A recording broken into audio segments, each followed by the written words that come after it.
Hi, and welcome back to Football Made Simple.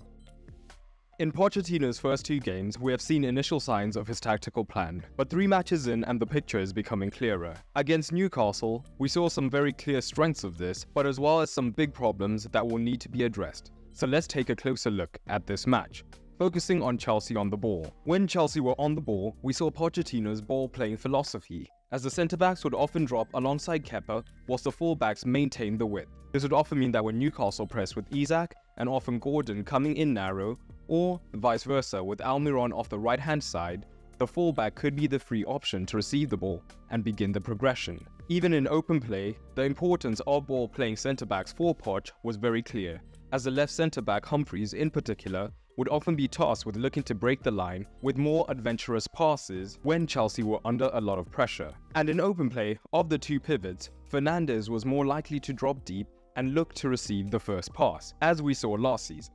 However, Newcastle were pressing fairly aggressively at times, so when we saw Tonali looking to sit on Fernandes, for example, Casedi would then drop in to make it more of a dedicated double pivot.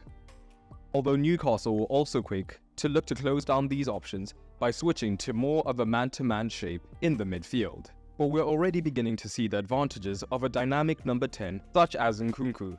This is because, rather than solely looking to find space between the lines, he also has genuine pace, and from this position can look to spring forward into any gaps that are created, and as a result tended to draw the attention of the defensive midfielder in these man-to-man situations. This of course would create more space between the two pressing midfielders for Newcastle and the defensive midfielder, where we could see Jackson look to drop in and receive the pass, or alternatively on a couple of occasions, Mudryk looked to explore the space and get room to receive, though Trippier was also quick to press him.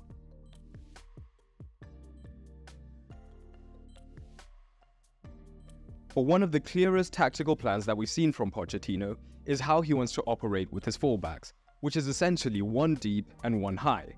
In prior matches, it was the left back who pushed highest, but in this match, the goal was clearly to get Reece James high up on the right-hand side. This could be because Pochettino is looking to use a 3-2-5 as we've seen many teams operate with. So in these cases, Jackson would still be the centre forward, but Nkunku would be joined by Maatsen, who would come in from the right into a more central position, so that the shape often looked like this. And now, where the midfield was man-to-man, they now had a 4 versus 3 advantage, which they could use in several ways that we'll explore momentarily. Firstly, having a back 3 could now draw Gordon high up into the press on Chalobah at times, and Reece James's position could be used to Chelsea's advantage when they were high and deep. If James were to draw deeper, he could potentially draw Burn out of position, so that now, with Maatsen and Nkunku high in the half spaces, they had a 4 versus 3, allowing Maatsen to potentially receive the ball in these regions. But even if Gordon was deep, the role of Maatsen was key, as often we would see him drop deeper into these regions, drawing Burn with him, as Botman did not want to be drawn out of position. This would often open up 2 options, as it could mean that Jackson could now attack this space behind Botman and receive the ball down the line from James, which did lead to dangerous opportunities. Maatsen was also plenty quick enough to drop deep, draw Burn, and then use his own space that he had created down the line so that he would receive in this position and then look to attack the box.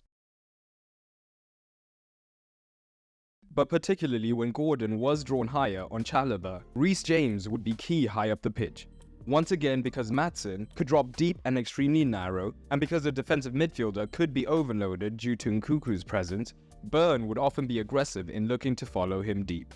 And what this would often mean, especially from deep regions, is that Fernandes could look to switch the ball into James, who would now have space down the right wing, and we all know how deadly his crossing is. But as discussed, a key element of having James wide was that central overload that it created. And the key thing about the front 3 for Chelsea is that all were happy to run in behind when it was possible, but could also drop deep to receive the first ball. And Maatsen and Jackson in particular were effective in their opposing movements, as we could see Jackson drop deeper, drawing a centre-back, allowing Maatsen to run in behind. But if Jackson's movement was earlier, drawing the centre-backs into deeper regions, now there was suddenly more space in front of the centre-backs for either him or Nkunku to be found. And we even saw this lead to the goal. However, Chelsea also looked brittle in defense, and that was particularly in the wide regions, so let's examine why. For the most part, Chelsea did defend in their 4-2-3-1, with Jackson tasked with pressing the centre-backs, whilst Nkunku looked to tie up the defensive midfielder. However, most of Chelsea's fragilities were in the wide regions, and this is often because both of their wingers, in Mudryk and Maatsen, were man-oriented on the fullbacks for Newcastle. And we roughly know how Newcastle's back four likes to operate.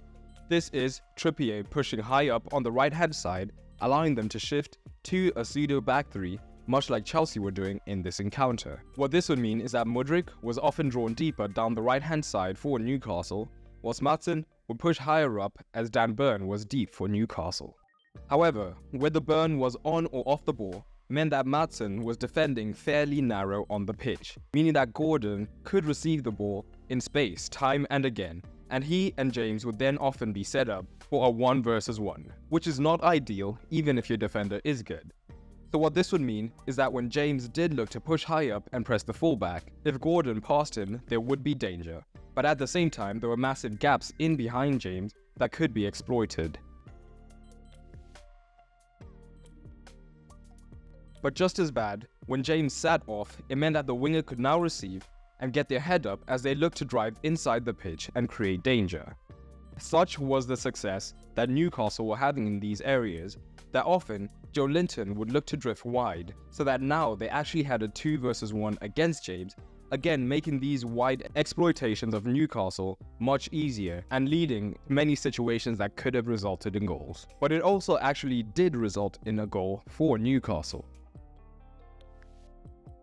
The last thing to note is the dynamism that Nkunku brings on the break, and this is because of his pace and great movement, as when Chelsea were counter-attacking, he would be able to easily find space either side of Miley to look to receive the ball past the midfield defensive line and then drive up the pitch to create chances, which could be something that Chelsea looked to exploit throughout the season. It's impossible to draw conclusions from pre-season games, but what's clear is that Pochettino has a definite tactical plan for his side for the upcoming season. And if you enjoyed this video, you'll love this one on screen now, where we take a tactical look at Messi's most iconic match, linked in the top right as well as on screen, and in the description. And the visuals for this match were provided by Play by Metrica Sport, whose software helps you to make these analysis. The best part is that if you click the link below, you'll get 10% off of your subscription.